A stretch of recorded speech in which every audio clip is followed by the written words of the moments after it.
नमस्कार विद्यार्थी मित्रांनो, अभ्यास मित्र परिवारामध्ये तुम्हा सर्वांचं स्वागत आहे. मित्रांनो, आज आपण या ठिकाणी 13 मे रोजीचं करंट अफेअर्स जे आहे ते अभ्यासणार आहोत. मित्रांनो, तुम्ही जर ही सिरीज डेली फॉलो करत असाल तर लेक्चरला लाईक करा, चॅनलला सबस्क्राईब करायला विसरू नका आणि डेली टेस्ट क्वेश्चनचे आन्सर देत चला. लेक्चर सुरू करण्या अगोदर MPSC राज्यसेवासाठी आपण एक डिस्क्रिप्टिव्ह पॅटर्ननुसार बॅच सुरू केलेली आहे. एक प्री मेन्स इंटरव्ह्यूची फाउंडेशन बॅच आणि फक्त प्रिलिम्सची एक बॅच आहे. त्याचबरोबर जर बघितलं तर कंबाईन गट ब आणि गट क प्री प्लस मेन्स प्लस इंटरव्ह्यूसाठी फाउंडेशन बॅच, गट ब मुख्य परीक्षेसाठी यशस्वी बॅच आणि गट क पूर्व परीक्षेसाठी 2 बॅच सुरू केलेला आहे, लक्ष्य बॅच आणि विजेता बॅच. विजेता रिव्हिजन बॅच हे लक्ष्य बॅचमध्ये डिटेल स्वरूपात लेक्चर घेण्यात आलेले आहे. या सगळ्या बॅचेसमध्ये नोट्स आहे रिव्हिजन बॅच वगळता, सगळ्या बॅचेसमध्ये टेस्ट सिरीज आहे रिव्हिजन बॅच वगळता. आपण जर बघितलं तर रिव्हिजन बॅचमध्ये सगळ्या विषयाचं ओव्हरऑल फास्टरित्या रिव्हिजन जे आहे ते करून घेतलं जाणार आहे. मित्रांनो, यासाठी तुम्हाला आपला अभ्यास मित्रचं ॲप्लिकेशन डाउनलोड करायचे. यामध्ये subject wise batches, test series, त्याचबरोबर नोट्स तुम्हाला सेपरेट घेता येईल. टेलिग्राम चॅनल आणि इंस्टाच्या पेजला फॉलो करा. टेलिग्रामवर प्रत्येक लेक्चरचे नोटिफिकेशन, इंस्टावर अभ्यासविषयक रील्स तुम्हाला बघायला मिळतील. बघा, आजच्या लेक्चरचा जो पहिला प्रश्न आहे तो बघूया. कोणत्या संघाने marshal of the air force Arjan Singh memorial hockey tournament 2025 हा किताब जिंकलेला आहे? तर हॉकीची एक स्पर्धा आहे जिचं नावच खूप मोठं आहे, marshal of the air force. कशाचे मार्शल आहे? Marshal of the air force. Arjan Singh कुणाच्या नावाने ही ट्रॉफी आयोजित करण्यात येते? अर्जन सिंग. इथं इमेजमध्ये बघू शकता. मेमोरियल हॉकी टूर्नामेंट 2025 हा किताब जो आहे मित्रांनो तो इंडियन रेल्वेने जिंकलेला आहे. कुणी जिंकलेला आहे? इंडियन रेल्वेने. तर आपण जर बघितलं तर 6वी ही स्पर्धा होती, marshal of the air force of Arjan Singh memorial hockey tournament 2025 ही 6वी स्पर्धा होती. आणि या स्पर्धेमध्ये जर आपण बघितलं तर जो काही फायनल मॅच आहे ते रघुबीर सिंग भोला हॉकी स्टेडियम चंदीगड इथं खेळवलं गेलं. यामध्ये भारतीय रेल्वेने रेल कोच फॅक्टरी कपूरथलाचा 3-1 असा पराभव करून ही स्पर्धा जी आहे ती जिंकलेली आहे. या स्पर्धेचा कालावधी होता 29 एप्रिल ते 6 मे. आता काही क्रीडा घडामोडी इथं बघूया. मेजर ध्यानचंद खेलरत्न पुरस्कार 4 जणांना मिळालेला आहे. मनू भाकर नेमबाजीशी संबंधित आहे, डी गुकेश बुद्धिबळ खेळाशी संबंधित, हरमनप्रीत सिंग हॉकीशी संबंधित आणि प्रवीण कुमार पॅरा ॲथलीट आहे. मियामी ओपन चॅम्पियनशिप 2025 टेनिसची स्पर्धा महिलांमध्ये अरिना सबलेंकाने जिंकली आणि पुरुषांमध्ये जेकब मेन्सिक याने जिंकली. तो चेक प्रजासत्ताकचा आहे आणि अरिना सबलेंका बेलारुसची आहे.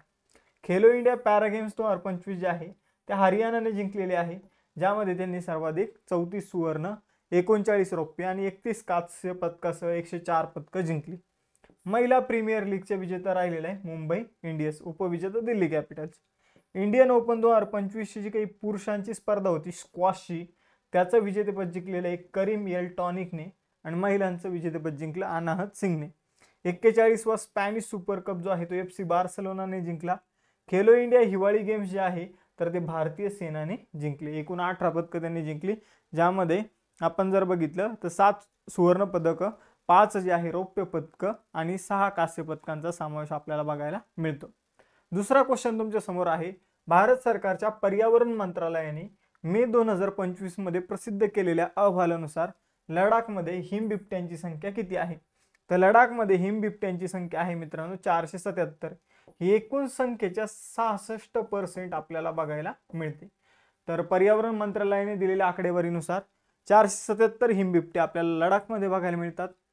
भारतामध्ये एकूण बिबट्यांची संख्या 718 आहे, त्यापैकी 66% म्हणजे 477 बिबटे लडाखमध्ये आहे. बाकीचे जर आपण बिबटे बघितले तर उत्तराखंडमध्ये 124 आहे, हिमाचल प्रदेशमध्ये 51. तर पहिले 3 ठिकाणं ही आपल्याला सांगता येईल.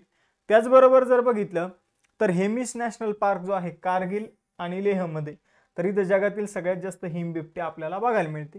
हिमबिबट्याचं जे काही सायंटिफिक नाव आहे ते आहे पॅन्थरा अन्सिया. यानंतर पुढे जाऊया. राष्ट्रीय तंत्रज्ञान दिवस 2025 कधी सेलिब्रेट केला जातो? तर राष्ट्रीय तंत्रज्ञान दिवस 11 मे रोजी त्याचं सेलिब्रेशन केलं जातं. आपण जर बघितलं तर आपण ज्या दिवशी पहिल्यांदा अणुचाचणी केली होती तर त्या दिवसाच्या स्मरणार्थ 11 मे दिवस जो आहे राष्ट्रीय तंत्रज्ञान दिवस म्हणून सेलिब्रेट केला जातो. लक्षात ठेवा, ऑपरेशन शक्ती आपण राबवलं होतं, पोखरणची पहिल्यांदा अणुचाचणी केली होती आणि त्याच्या स्मरणार्थ हा दिवस सेलिब्रेट केला जातो 11 मेला. यावर्षीची थीम आहे Yantra Yugantar for advancing new technology research and acceleration. यानंतर पुढे जाऊया मित्रांनो. चौथा क्वेश्चन आहे, उत्तर प्रदेश सरकारने कोणत्या संस्थेच्या सहकार्याने यूपी ॲग्रीस आणि AI प्रज्ञा हे उपक्रम सुरू केले आहे. तर इथं तुम्हाला जे बघायला मिळत आहे, अजय बंगा आहे, भारतीय व्यक्ती आहे आणि ते जागतिक बँकेचे, आपण जर बघितलं वर्ल्ड बँकचे अध्यक्ष आहे. तर यांनी आणि योगी आदित्यनाथ यांनी मिळून यूपी ॲग्रीस आणि AI प्रज्ञा नावाचा उपक्रम सुरू केलेला आहे. यूपी ॲग्रीस जे आहे तर ते शेतीशी संबंधित माहिती जी आहे तर ते देण्यासाठी सुरू करण्यात आलेलं आहे. तर AI प्रज्ञा जो आहे तर तो सार्वजनिक सेवांमध्ये AIचा वापर करून कसं सार्वजनिक सेवांना अजून व्यवस्थित करता येईल त्यासाठी सुरू करण्यात आलेला आहे. आपण जर बघितलं तर लखनौमध्ये जागतिक बँकेचे अध्यक्ष अजय बंगा यांची भेट जी आहे तर ती उत्तर प्रदेशचे जे योगी आदित्यनाथ आहे त्यांनी घेतली होती आणि राज्यात यूपी ॲग्रीसच्या माध्यमातून स्मार्ट कृषी तंत्रज्ञानाचा प्रचार केला जाणार आहे आणि AI प्रज्ञा उपक्रमाच्या माध्यमातून कृत्रिम बुद्धिमत्ताच्या माध्यमातून विविध सरकारी सेवा आणि सरकारी सेवांना प्रभावी आणि कार्यक्षम बनवलं जाणार आहे. यानंतर वर्ल्ड बँकेची स्थापना जुलै 1944 मध्ये करण्यात आली होती. वॉशिंग्टन DC मध्ये मुख्यालय आहे. अजय बंगा अध्यक्ष आहे. MD आणि CEO अंशुला कांत आहे. सदस्य देश 189 देश आहे. आता जागतिक बँकेचं जे ओरिजिनल नाव आहे ते आहे international bank for reconstruction and development. तर IBRD हे तिचं नाव आहे. त्यानंतर ब्रह्मोस कन्स्ट्रक्शन युनिटचे अनावरण मे 2025 मध्ये कुठे करण्यात आलेले आहे. तर ब्रह्मोस कन्स्ट्रक्शन युनिट जे आहे ते लखनौमध्ये स्थापित करण्यात आलेलं आहे. इथं जवळपास वर्षभरामध्ये 80 ते 100 ब्रह्मोस मिसाईल जे आहे तर ते इथं बनवले जाणार आहे. तर ब्रह्मोस मिसाईल क्रूज मिसाईल आहे, जे सुपरसॉनिक प्रकारचं क्रूज मिसाईल आहे. सुपरसॉनिक प्रकारचं जे मिसाईल असतं तर त्याचं वैशिष्ट्य काय असतं, त्याचा वेग जो आहे तर 1 मॅक ते 5 मॅक एवढा त्याचा वेग आपल्याला बघायला मिळतो. क्रूज मिसाईल अशा प्रकारचं मिसाईल असतं की जे छोटं असतं पण ते टार्गेटचा व्यवस्थितपणे सामना जे आहे ते करत असतं. ठीक आहे, आपण पाकिस्तान विरुद्ध याच मिसाईलचा वापर जो आहे तो केलेला आहे. बघा 300 कोटी रुपये खर्चून लखनौ येथे ब्रह्मोस मिसाईल तयार करण्याचा प्लांट जो आहे तर तो टाकण्यात आलेला आहे. ब्रह्मोस मिसाईल जे आहे ते भारताची DRDO आणि रशियाची जी काही NPO नावाची कंपनी आहे त्यांनी मिळून ब्रह्मोस मिसाईल विकसित केलेला आहे. ब्रह्मोस मिसाईलमध्ये भारताच्या ब्रह्मपुत्रा तर रशियाच्या मॉस्कोवा नदीचा शब्दांचं एकत्रितकरण करून ब्रह्मोस हा शब्द जो आहे तो तयार झालेला आहे. खरीप मोहीम 2025 वर राष्ट्रीय परिषद कुठे आयोजित करण्यात आली. तर खरीप मोहीम 2025 वर राष्ट्रीय परिषद नवी दिल्लीमध्ये आयोजित करण्यात आली.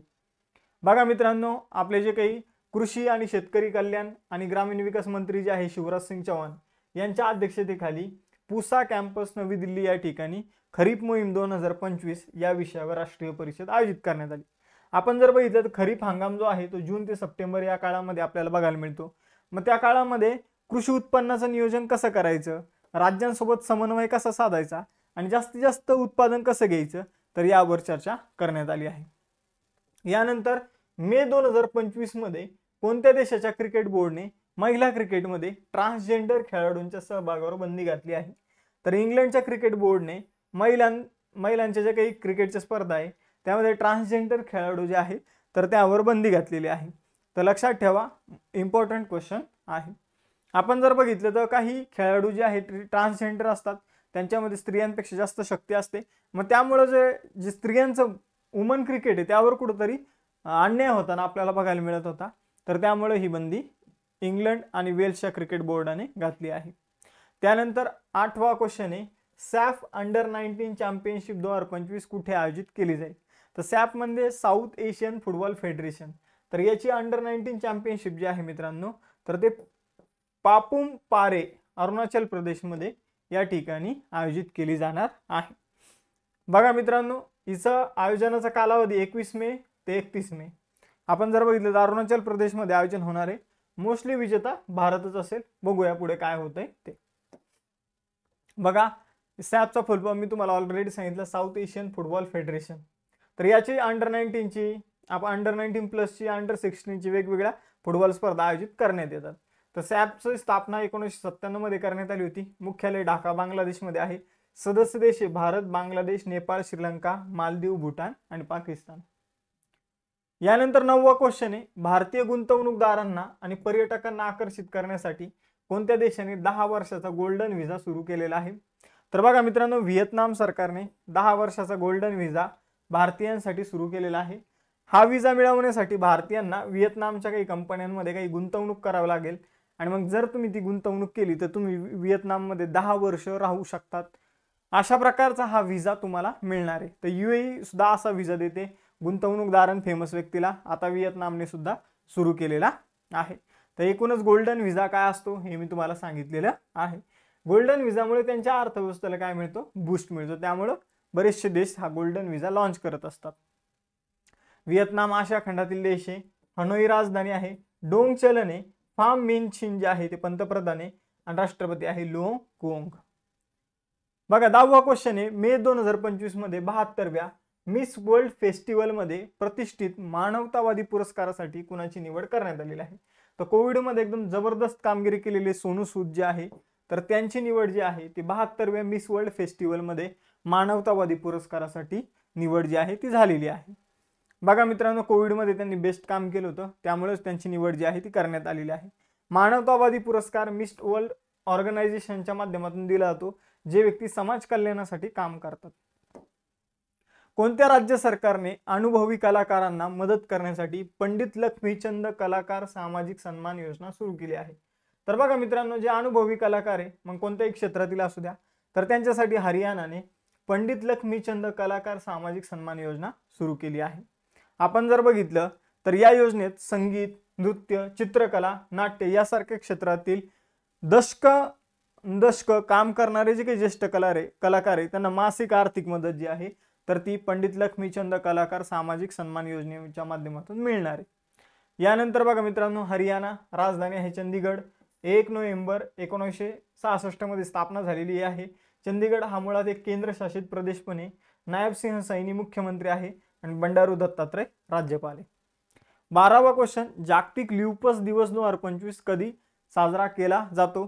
तर बघा मित्रांनो, ल्युपस मध्ये आपल्या ज्या काही ऊती असतात तर ते कमजोर होऊन जातात. मग या आजाराचा प्रचार प्रसार करण्यासाठी 10 मे रोजी जागतिक ल्युपस दिवस जो आहे तर तो सेलिब्रेट केला जातो. आता आपण जर बघितलं 10 मे 2004 ला हा पहिल्यांदा सेलिब्रेट करण्यात आला होता. हा उपक्रम जो आहे तो लुपस कॅनडाने सुरू केला होता. या वर्षीची थीम आहे let's make lupus visible together. आपण जर बघितलं मित्रांनो तर आता तुम्हाला काही टेस्ट क्वेश्चन आहे. भारत सरकारच्या पर्यावरण मंत्रालयाची जी बिबट्याची गणना केलेली आहे तर लडाखमध्ये त्यांना किती बिबटे आढळले आहे हे तुम्हाला सांगायचे. आणि त्याचबरोबर ब्रह्मोस कन्स्ट्रक्शन युनिटचं अनावरण मे 2025 मध्ये कुठे करण्यात आलेलं आहे हे तुमचे टेस्ट क्वेश्चन आहे. त्याचबरोबर राज्यसेवा प्री आणि मेन्ससाठी फाउंडेशन बॅच आहे डिस्काउंटमध्ये, ती तुम्ही जॉईन करू शकता. जिथं तुम्हाला 35,000, 40,000, 50,000 फी भरावं लागेल तिथं या बॅचची फी फक्त 5,000 रुपये. विजयश्री बॅच पूर्वपरीक्षेसाठी या बॅचची फी पण 2,000 रुपयेच आहे. त्यानंतर जर बघितलं तर ग्रुप सीची जी काही बॅच आहे रिव्हिजन बॅच ती अवघ्या 500 रुपये दे. त्यानंतर डिटेल लेक्चर असलेली बॅच 999 रुपये. फाउंडेशन बॅच एका वर्षासाठी 2,999 रुपये आणि यशस्वी बॅच 1,500 रुपयामध्ये तुम्हाला बघायला मिळेल. यामध्ये सर्व सिलेबस कव्हर केला जाईल, प्लस रिव्हिजन बॅच वगळता बाकी बॅचमध्ये नोट्स टेस्ट सिरीज सुद्धा तुम्हाला उपलब्ध होऊन जाईल. मग यासाठी तुम्हाला अभ्यास मित्राचं ॲप्लिकेशन डाउनलोड करायचे. टेलिग्राम चॅनल आणि इंस्टाच्या पेजवर तुम्ही फॉलो करून ठेवा. थांबूया मग आता आपण इथं, भेटूया नेक्स्ट सेशनमध्ये. चलो बाय बाय एव्हरीवन, जय हिंद.